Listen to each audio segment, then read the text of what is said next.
Now, how about some politics? I'll get you some other stuff, too. There's a major meat recall in America, and I have Olympics news. But right now, I want to bite off a little bit of politics. This guy is our favorite Britisher, as you know. He does so much work at the Midas Touch Network. He's always, the 5-minute news has been on a few years, but he's good. Always, yeah. I've been watching the Midas Network, like the last couple of weeks, this whole COVID thing. I'm addicted to Midas. No? Yeah. Wow. I know. Well, that's quite extraordinary. Well, then let's bring him on without any further delay. Please, everyone, stand. Do we not have him? For the great Anthony Davis? No? Oh, there he is, Anthony Davis. Thank you. Everybody on your feet, goddammit. Is somebody... Thank you. Sorry, there's senior citizens here in the studio, and they can't get to their feet too quickly. I apologize, Anthony Davis. You are the 5-minute news. You also do the weekend show. And I know and then you do a third show, I believe, on Midas Network, don't you? That's right. Today, in fact, I do Uncovered with Ron Filipkowski at, what time is it? I think it's 1 o'clock Pacific and 4 o'clock Eastern today. Yeah. Well, I want to ask you about something quite specific, because I know you're familiar with it. And I think it's immensely disturbing, but there might be some glimmer of hope in the fact that it has been uncovered, to use the phrase just used. And that is this piece that I saw in Rolling Stone, which lays out essentially a plan to, and they already have done it, have those who are supposed to certify an election in place, and there are already election deniers committed to not certifying. In fact, they've actually not certified some races early on in this process. In their process as office holders. I wonder if you could speak to this and then speak to why you feel maybe this is a good thing for the Democrats, given the fact that it's been exposed. Well, it's interesting that it's been exposed. I made a video about it 2 days ago in the morning. That night, MSNBC ran an expose of it as well with Rachel Maddow. The Rolling Stone article, as you said, came out yesterday. We're talking about the swing states: Arizona, Georgia, Michigan, Nevada, North Carolina, Pennsylvania. Rolling Stone identified 70 pro-Trump election conspiracists currently working as county election officials who have questioned the validity of elections or delayed or refused to certify results. And at least 22 of these county election officials have refused or delayed certification in previous years. And this was Trump's plan last time, the fake electors scheme, the legislatures, except it failed. So many of us have said that 2020 was a rehearsal, 2024 is the real thing. And that's what's really worrying about this, is because not only does it have form, but it also was a failed coup last time. They can't afford to lose this time because, they've got all of so much money is resting on it for the Republicans at so many levels. And so they're going to fix it. And this time they have the Supreme Court on side that they didn't have last time.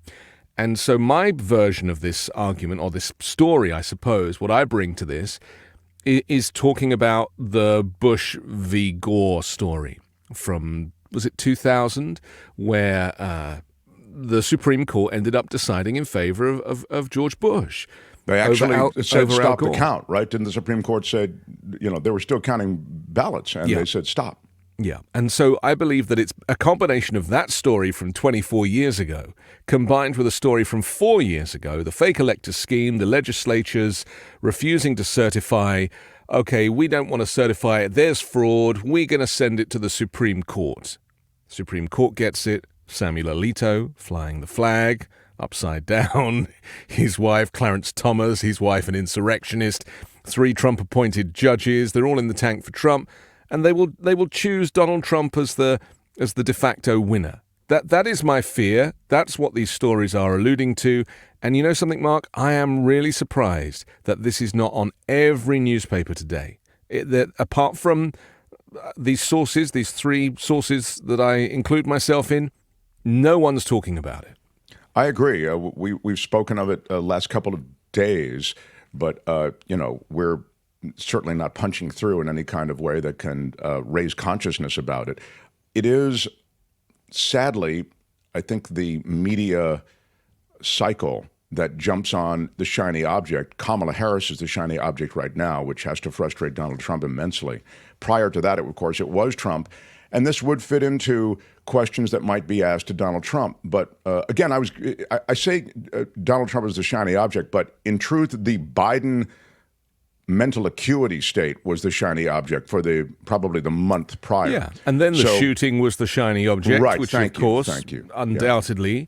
But now, yesterday I made a video about the Project 2025 leader, supposed leader, right? Yeah, Paul Dans. Right. He's not the leader. The guy was in charge of personnel. It's like he was the fall guy. He was somebody to take the rap for the fact that Trump was furious that people are linking Project 2025 from the Heritage Foundation with Agenda 47, despite the fact that we have video. I mean, the video I made this morning, I put out, shows video of him celebrating Project 2025, saying specifically it forms the foundation of our policies. And so they're looking for a scapegoat. They found Paul Dans. They've moved him aside. He was never the main guy. Kevin Roberts is the main guy, who they announced will be taking over. There you go. The whole thing is a sham. It really is wild. And for those who don't know, I mean, I think most of the people who watch this show are aware, but Project 2025, you certainly know what that is. And Anthony's so right. The toxicity of that, Trump was frustrated that that's kind of getting on him, the stink of 2025. So to get that Project 2025 stink off, there's a big shakeup at, quote, the top. But as Anthony says, it's not the top. It's just some guy. And so now the real top guy is saying he's taking over. There's I guess that's sort of in the weeds maybe for many, I'd say, Anthony Davis, tell me whether you agree, that most Americans, and I just came back from Nevada where I was talking to people and I was astounded by how little they really follow it, yet how resigned to or how excited by the choices they were. So in other words, they play that they follow things, but they don't really follow things. And so this is a perfect example. I'm sure this story, as you say, it hasn't really been widely reported, and it just it dies along with the Rolling Stone piece about the essentially these election officials who are going to not certify elections. It's just not getting through the noise. It dies along with democracy, Mark. That's the worry, isn't it? Because, Kevin Roberts of Project 2025 and the Heritage Foundation, I've been posting clips of him saying, we have a plan. The Democrats don't know what it is. It's coming. They're going to be pretty surprised. Well, he's talking about this plan. He's talking about the fact that they have installed these not fake electors as they did last time. It's not about sending, these documents to Congress to be certified. It's about having people there who will refuse to certify the election in these swing states. That's what's different. And they think they've worked it out. It has to be exposed now because we only have 98 days before the election. And 98 days should be enough time for whoever, I don't know who is responsible. Maybe you could help me. Who is the one that's going to deal with this? Who's going to take this through the courts? I presume it should be Merrick Garland as the Attorney General of the United States. That inspires inspires. Exactly. He is. He weak, reminds me of he's like a tortoise, isn't he? Like, not just in terms of the speed, but the way the head comes out, with the neck out of the shell and looks around and then goes back inside again.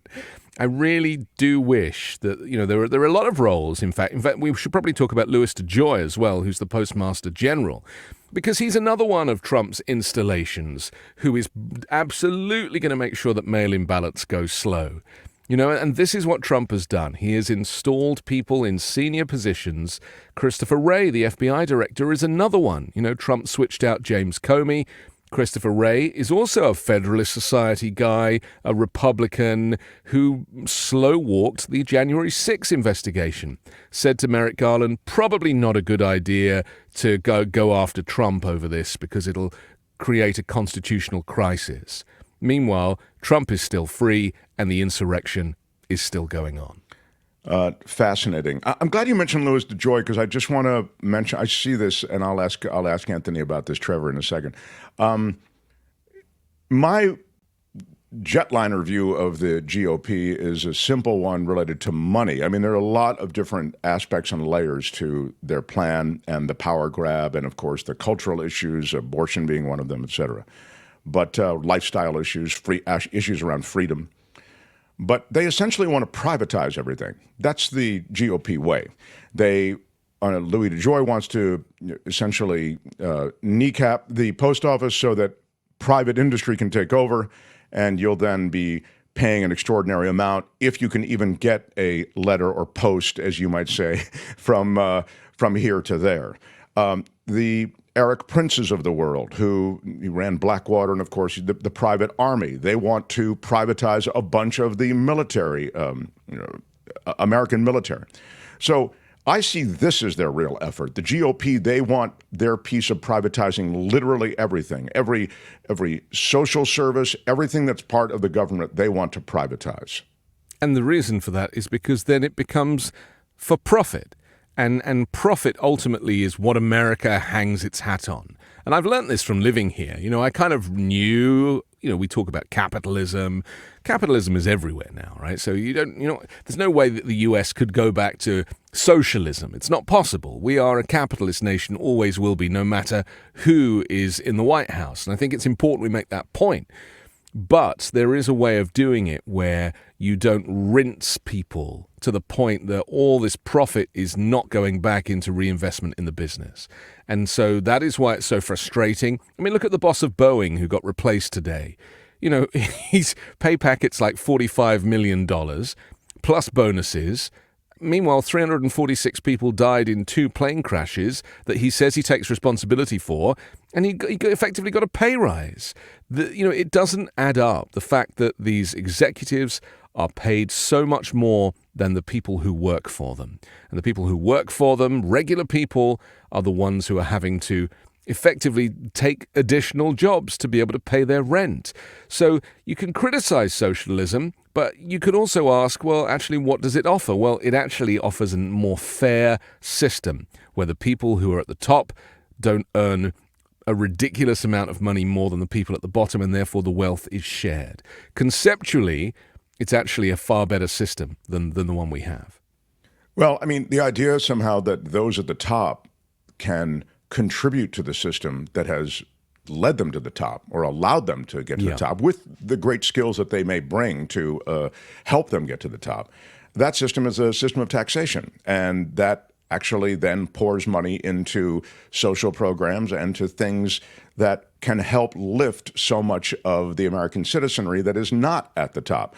But the effort that accompanies the tax cuts is also an effort that wants to cut those social programs. So by cutting taxes on the wealthiest Americans, you are already kneecapping the ability to fund these programs. And then you want to actually specifically focus on those programs to defund. So, we're setting up for what is almost I always imagine Mumbai or New Delhi, where there's a gorgeous Ritz-Carlton, and right outside there are people begging. I feel increasingly, I don't mean to be too extreme in my description, but I feel as though increasingly America's headed that way, with a handful of people with all the money and more people living on the street. It's already happened. We can pretend it's in the future, but it's already happened. And you only have to look at the homelessness and the numbers and the way it's all changing. And we're all only 2 phone calls away from homelessness in America, because if we get sick and our insurance doesn't cover our medicine, and then, of course, the hospital is for profit and they can rinse you to the tune of $500,000, well, no one's got that kind of money. So where are you going to end up? On the street, and you can't afford a lawyer to fight it for you. I mean, it's a whole thing. So, the UK is not a socialist country, but it is a social democracy. So, and so many countries are social democracies. They are a modern form of socialism whereby the poorest people will never starve. And that is so very important.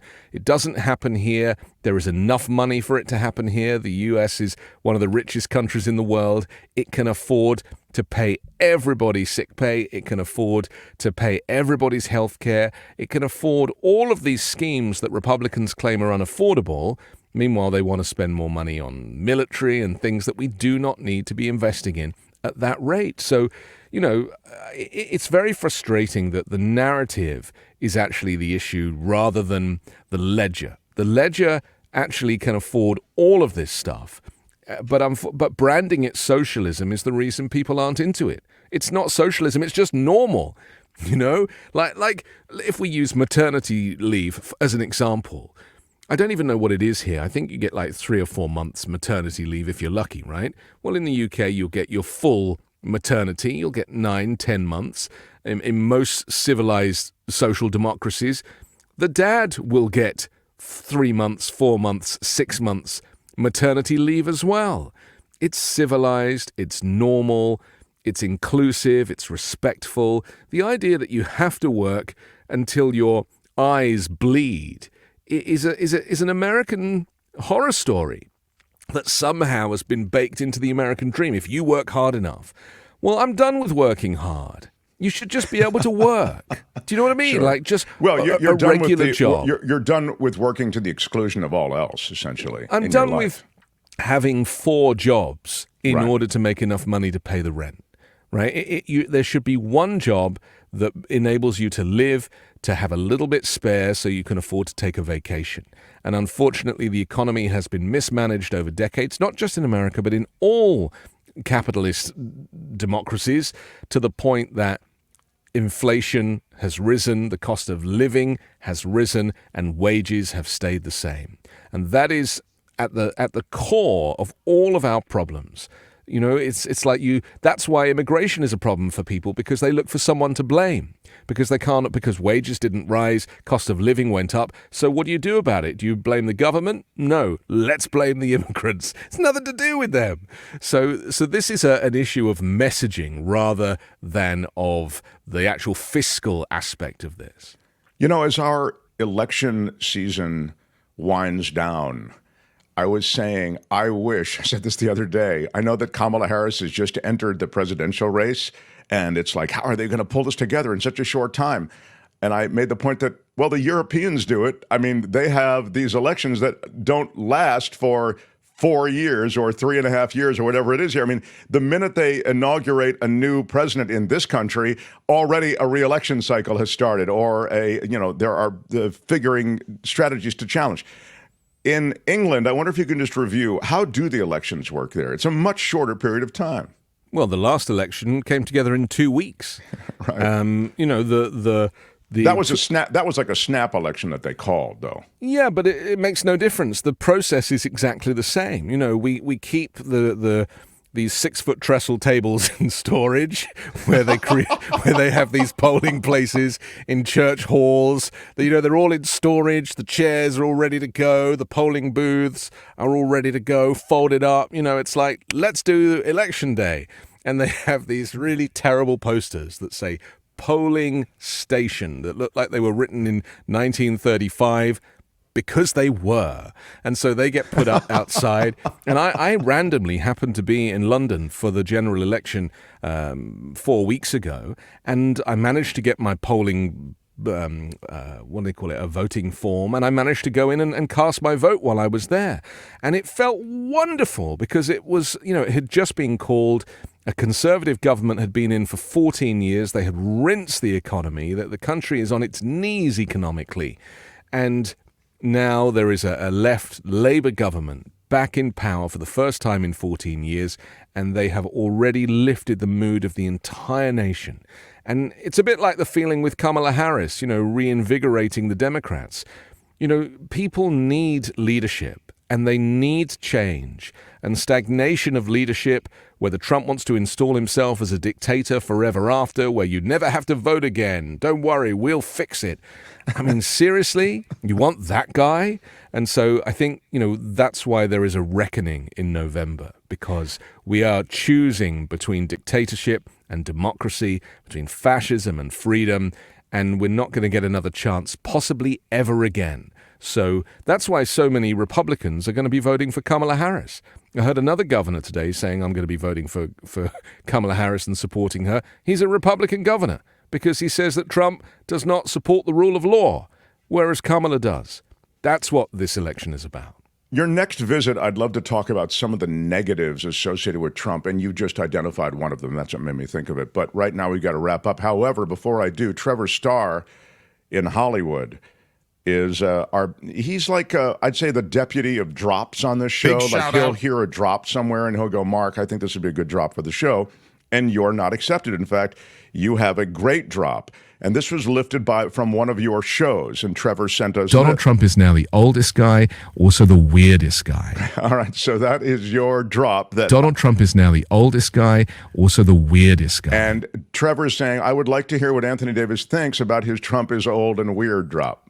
Well, maybe I coined that before it was popular. Apparently. I mean, the weird is now the thing. I've been using the word weird for at least 2 years to describe him because I couldn't really think of another word. It is weird, just everything about him is weird. Do you see him being interviewed by Fox the other day where they were saying, what does Melania think about the shooting? And he was like, oh, she can't talk about it. She's so traumatized, which means that she must like me. Or maybe love me. And I was like, this is so weird. This is your wife that you're talking about, albeit transactional wife for hire, but that's not the point. The point is that he is on national television going, I think my wife must like me because she's sad about the shooting. Like, let's not normalize this stuff. It is so weird. So I'm down with this kind of whole weird thing. He is weird. But more importantly, he is dangerous. He is dangerous by nature of his weirdness. And he's dangerous also in he has no impulse control, and he knows nothing. Yeah. And it's remarkable to me that he's attracting as well as he is, although we're a divided country. I mean, I don't believe those polls, to be honest. I really honestly think that. Just remember this, right? In 2016, he won, but he hasn't won anything since. He won because in 2016, he hadn't been president yet. He'd only been host of The Apprentice. So people didn't really know what he was capable of. Now, if you want to list all the stuff that's gone down since he was president, including the reversal of Roe versus Wade, January 6, the court cases, the convicted felon, rape, all that stuff, you want to add all that in, he can't win. It's just not possible for him to win because Americans don't like a loser.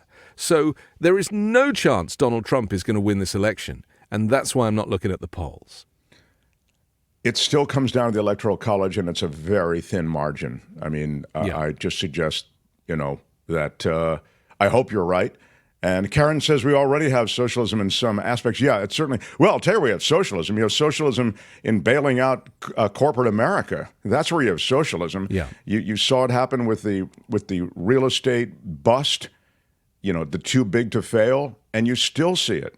You see it with subsidies. You see it with the subsidies that the meat industry gets, that the oil and gas industries get. That's socialism. Those are subsidies.